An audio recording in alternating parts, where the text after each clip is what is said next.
Pencemaran mikroplastik di tanah pertanian Indonesia menjadi ancaman serius bagi keberlanjutan sektor pertanian. Mikroplastik yang berasal dari degradasi plastik seperti mulsa pertanian, pupuk organik yang tercemar, dan limbah domestik telah terdeteksi dalam jumlah signifikan di lahan pertanian.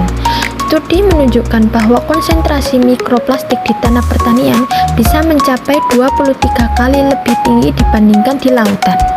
Kehadiran mikroplastik mengganggu struktur dan fungsi tanah, menghambat pertumbuhan tanaman, serta menurunkan produktivitas dan kualitas hasil pertanian. Selain itu, mikroplastik dapat diserap oleh akar tanaman dan masuk ke dalam rantai makanan yang berpotensi membahayakan kesehatan manusia. Nah, apa itu mikroplastik?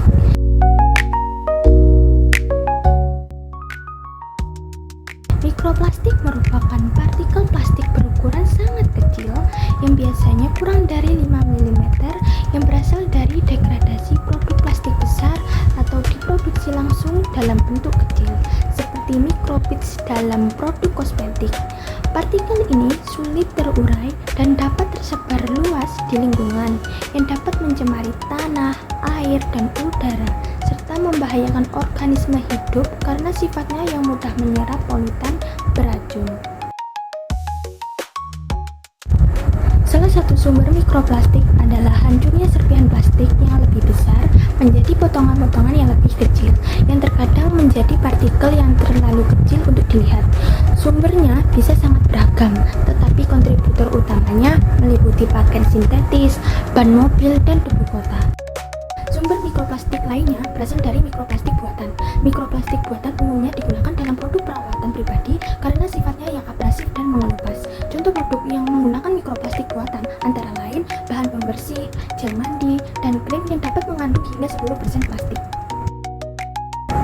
Terdapat dua jenis mikroplastik.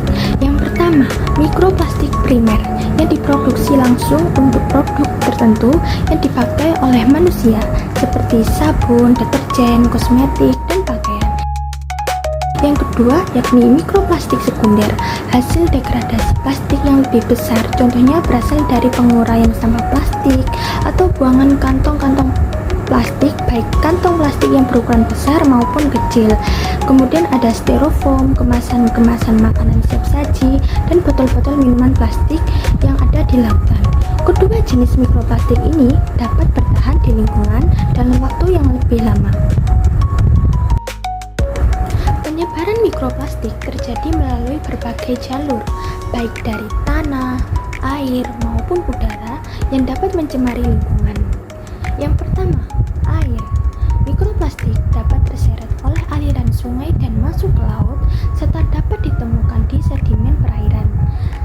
Serat mikroplastik dari pakaian sintetis yang terlepas saat dicuci juga merupakan kontributor utama dalam mencemari air. Yang kedua, udara.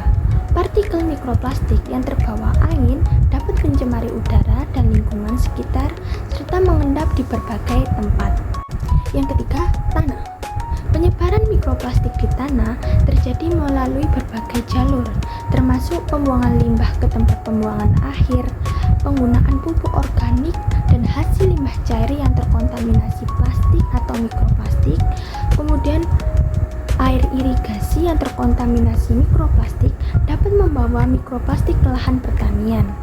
Kemudian, selain itu, terdapat pembajakan tanah yang dapat menyebarkan mikroplastik yang telah terakumulasi di lapisan atas tanah ke lapisan tanah yang lebih dalam.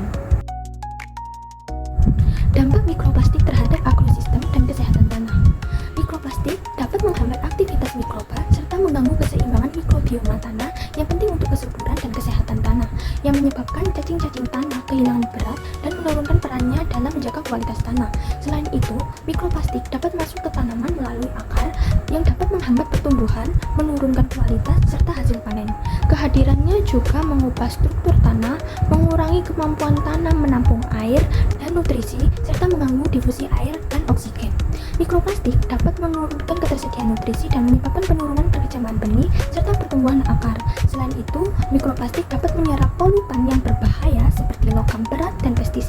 yang kemudian akan berpindah ke tanaman dan beresiko menyebabkan keracunan pada tanaman tersebut.